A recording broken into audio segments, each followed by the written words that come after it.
Chut, Watto. Check the mic. I hate sand. It gets everywhere. Hi, how are you? You walked right into an Anakin Skywalker reference. You did, didn't you? There we go. Let there be light. Fiat Lukes, and let there be comic book shop-style conversation. Welcome to the Comics Coffee Table. Once again, we are doing a couple of minutes every day. It must be 3 p.m. U.S. Eastern. And it's time to talk about comic books for a couple of minutes in our busy day. So leave behind your problems. Let's embrace some escapism. And let's remind ourselves why we love this stuff in the first place.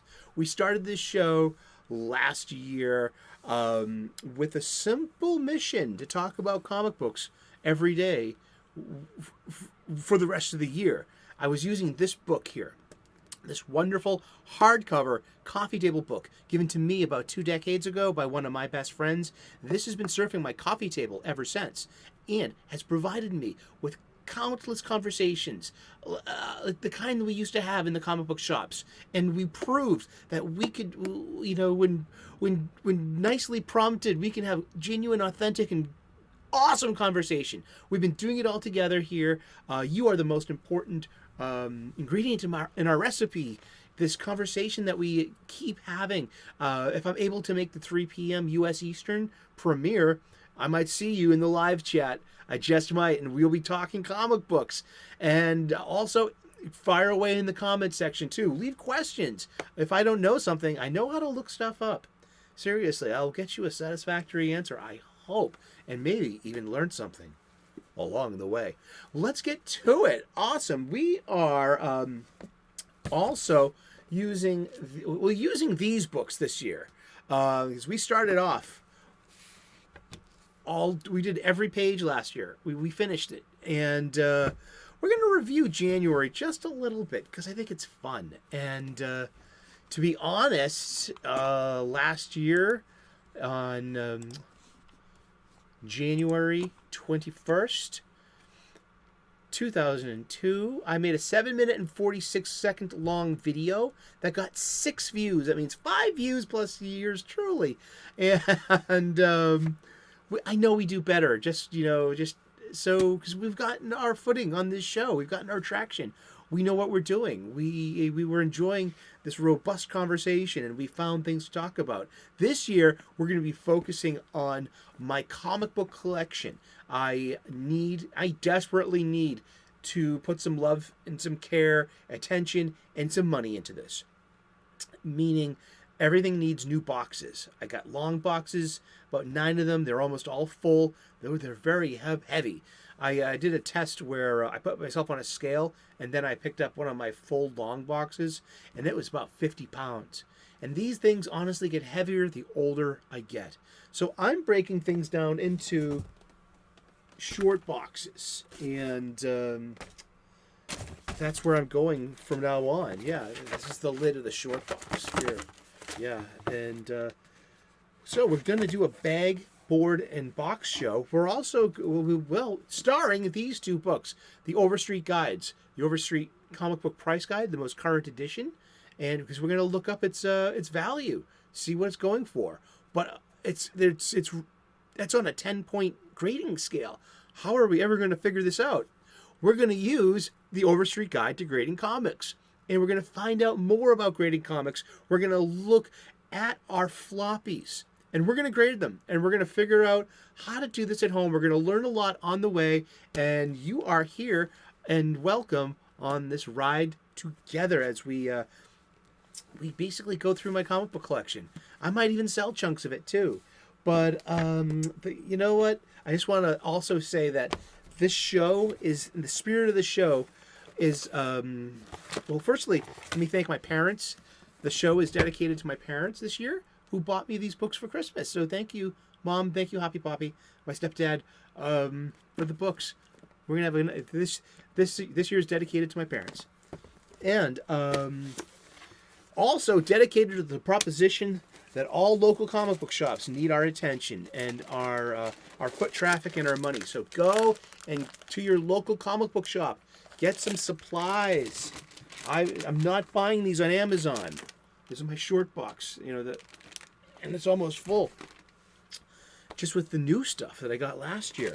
And I started going back to my comic book shop. It's important for us, the comic book fans, to help keep our local comic book shops alive. And that means they need our business. So don't buy supplies from Amazon. Go to your local comic shop, buy them there. Sure, there's convenience, and you'll probably get a discount or blah, blah, woof, woof, but that's no substitute. I am literally redistributing my wealth, my personal wealth, and I am going to choose where I redistribute that wealth. And I'm going to, make sure that my comic book shop, my local comic book shop, I want to be contributing to that staying open. That's important to me. And thank you. So let's get to it. Well, real quickly, we're going to cover last year's page. Yeah. Why? Because I think it's fun. And as I said, we got 6 views last year.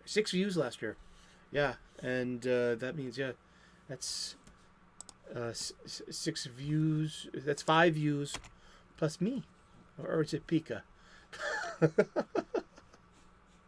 Exactly. Just going over the show notes. So yeah, January 21st, 2022, 7 minutes 46 seconds. Yeah, and we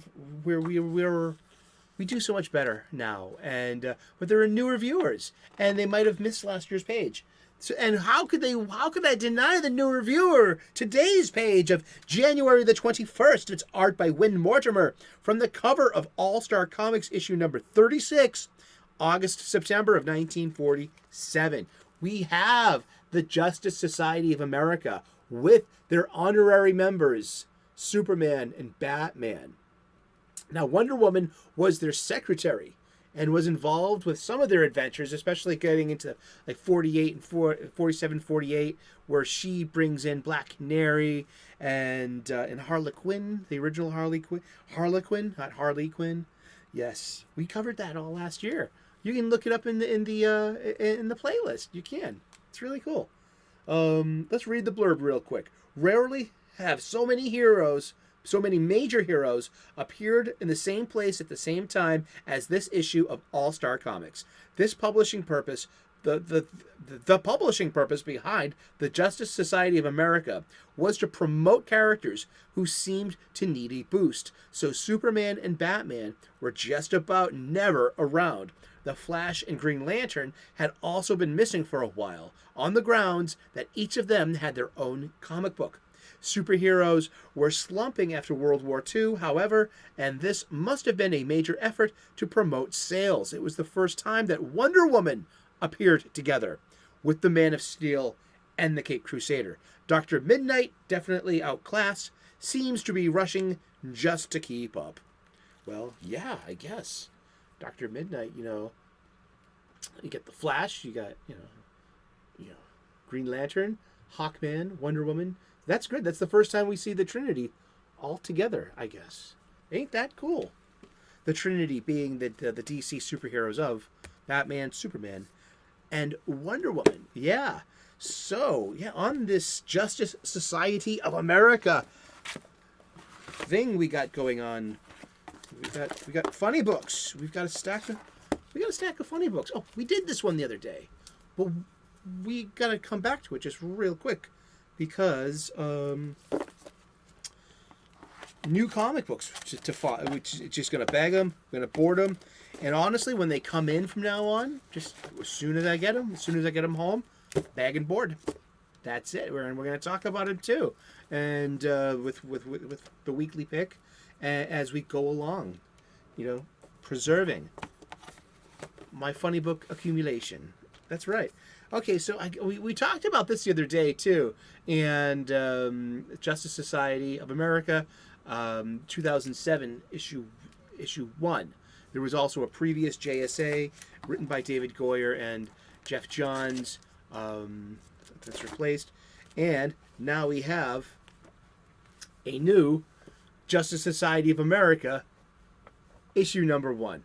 And all of these, they all play together. They're all written by the same guy, Jeff Johns. See that? This one's an anthology. It's like a jam of different artists telling different characters. It's a one-shot. It's meant to introduce you and whet your appetite for the new Justice Society and Stargirl, The Lost Children, which ties heavily... Ooh, hey, look, it's Batman 128. Found you. I was looking for you. Where did you go? I have to put you with the other Batman. Oh, the other Batmans. No, I don't buy the John Ridley I Am Batman. It's not made for me. I don't... Well, every comic's made for you, Sully. I haven't tried it yet, so I don't know. And I don't want to comment. I mean, that was almost a snide comment, and I would rather not make a comment about something I haven't read. I mean, isn't that textbook ignorance? Yes. I need to wet my whistle. At the coffee table, look at some coffee. What are you drinking today? What are you putting under your nose today here at our coffee table? Wow. Hot cup of coffee. The coffee table was where my friends and I would congregate and just talk and talk. We'd be listening to music, watching shows or movies. There'd always be a stack of books, and usually sometimes too, a stack of comic books too. We were making each other read, and it was a nice time. And so that's where the coffee table comes from. It started with the coffee table book, but the coffee table that's been surfing remains, and that's our coffee table right here, right now. This space. Cheers. And let's get to it. Let's bag and board. We have a board. We have the golden age. We have the slick side up. Yeah. I'm sure that matters. It says one-sided coated, and that these are acid-free boards. Or is acid-free code for the hard plastic? That's like wicked expensive that I can't afford, and I'd have no space for. Like, there you go. Get a roll of tape. Do you have a roll of tape? I got a dispenser. I got a dispenser with Scotch tape there. It's the kind your grandmother used to bring home from the office. You know what I mean? Before she got fired for boosting office supplies. I'm kidding. Grandma was a saint. There we go. Bagged. Board.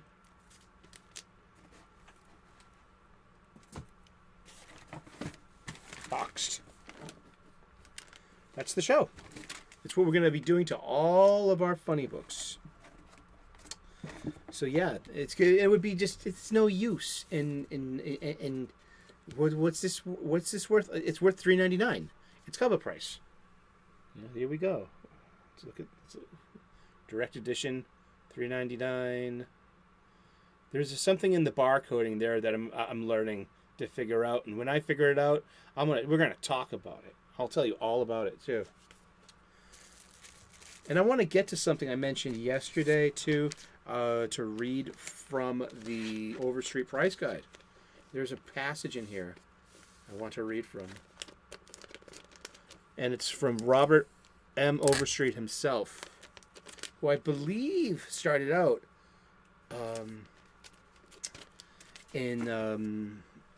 with doing arrowheads, as in, collecting and cataloging and grading arrowhead finds and their monetary value and how old that they are.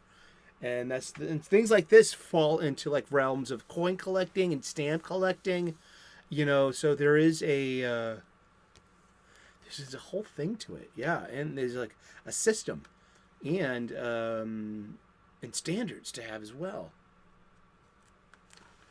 And let's get to it. This is the Overstreet Guide to Grading Comics. We're going to read the indicia, because all these publications have an indicia, all right? Right down here. This is current as of April of 2021. This is the newest edition, the 6th edition. Here we go, and that's indicia. And yeah, it has rights and everything. Yeah, exactly. And we're going to read this. And that's its masthead right there. Gemstone Publishing. Publisher. This has got... And here's one, too. I just wanted to show this with you real quick while I have your attention. But this... you have, if you count all the dings on your floppy, you can like go across the graph and then be like, okay, I got 10 dings, and it's in really good condition. So this might be a very fun an FN VF. What's FN VF mean? Very fine. VF. And near mint, very fine near mint, which would very fine near mint would be like like an 8, and that matters. So then you would look in the index,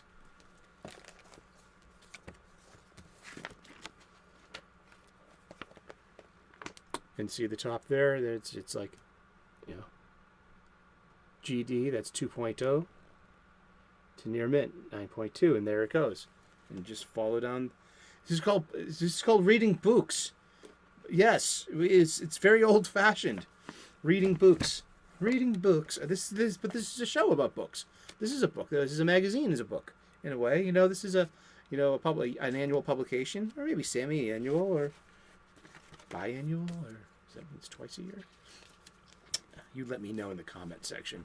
I'm only so smart. I have to ask questions about other things. All right, people get really mad if you get greedy with the knowledge. No. Other people, listen. Tell me. Making the grade: why it's so important. This is by Robert M. Overstreet himself. In the last edition of the Overstreet Guide to Grading Comics, I wrote, quote, "Accurate grading of comic books has never been more important because the stakes have never been higher." Unquote. As the demand for rare, high-grade, vintage comics continues to demonstrate, this has never been truer than it is right now. Condition has been and remains king. Or queen. We don't want to...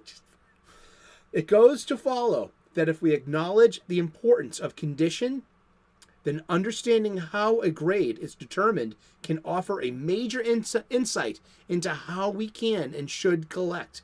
Most of us aren't out there setting record prices at major auction houses and dealers when we make our purchases, but we deserve a clear understanding of what we're buying, just as those collectors do. If you grade your own comics, you need to know what you're doing. Yes. That's what we're doing together. We're going to learn this together. If you use third-party independent grading services, which we're going to get to very soon, through these very pages of information, there are like 3 major grading services that will grade and slab your comic book. Slab means putting it into a hard plastic case where it will, retain its condition. Hopefully.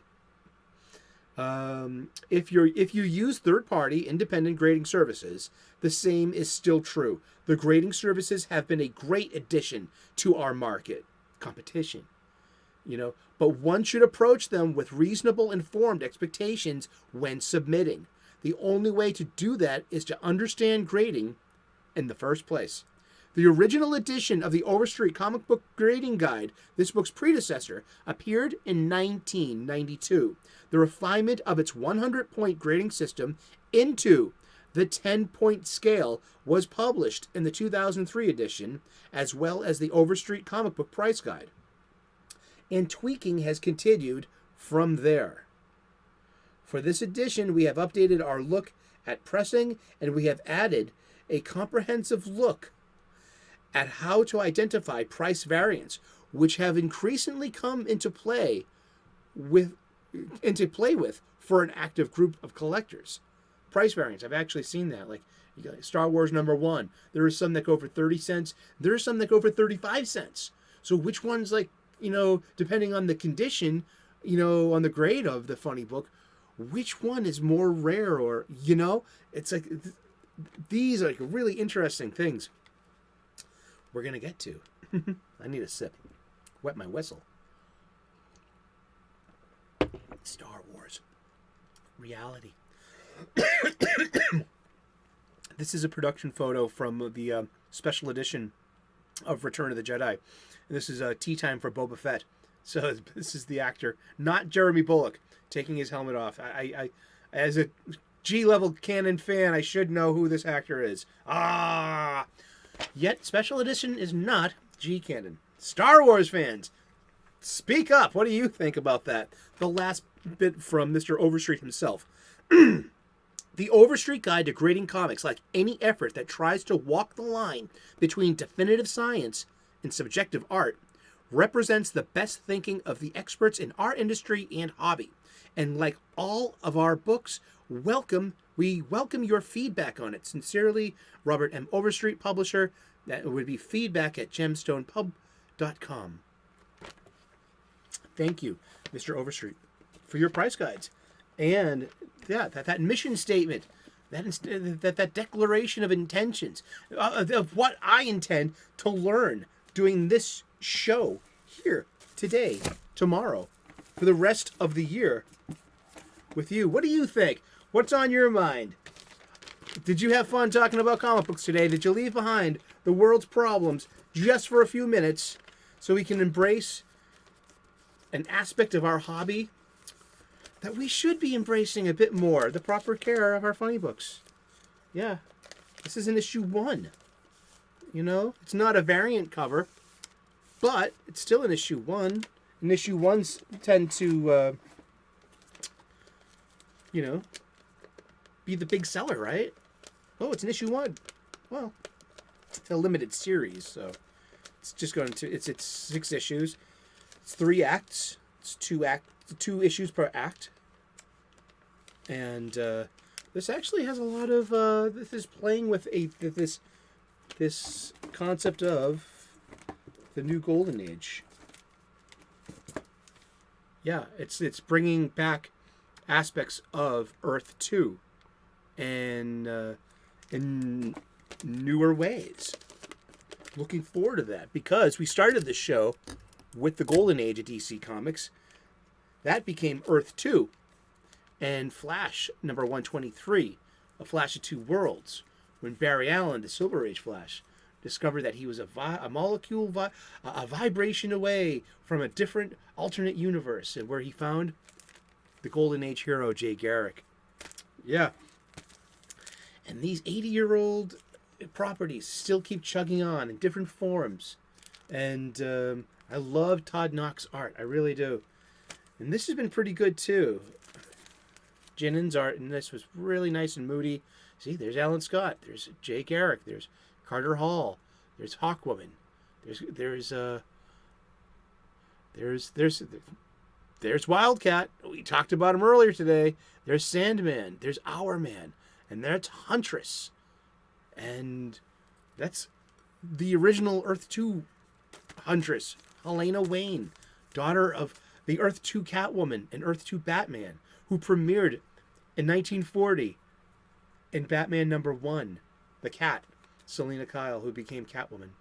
Yes! We've been talking about comic books, and we're going to talk about comic books every day for the rest of the year. So tune in tomorrow, 3 p.m. U.S. Eastern, and we'll find out who we're talking about when we turn the page tomorrow. Please like and subscribe. I would love to earn your subscription. We make daily content here. We talk about comic books just for a few minutes every day. We embrace some escapism. We leave our problems at the door, and we remind ourselves why we love this in the first place. And then we get back to our busy days in TCB. All right, because we got to clobber our problems, or else they could clobber us. So stand strong. And and tune in. We make daily content, regular content too. I do a lot about cooking. I'm a professional chef.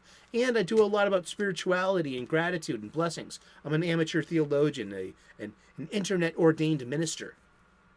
Take that as you will, but I'm a spiritual dude. And, but yeah, thank you so very much for tuning in. God bless. Namaste. Good luck. And we will see you again tomorrow in those funny pages from our Boston studios, from Pika and Drinka. Sully says, thank you so very much. Thank you for coming to our coffee table. Sláinte, skål. Cheers.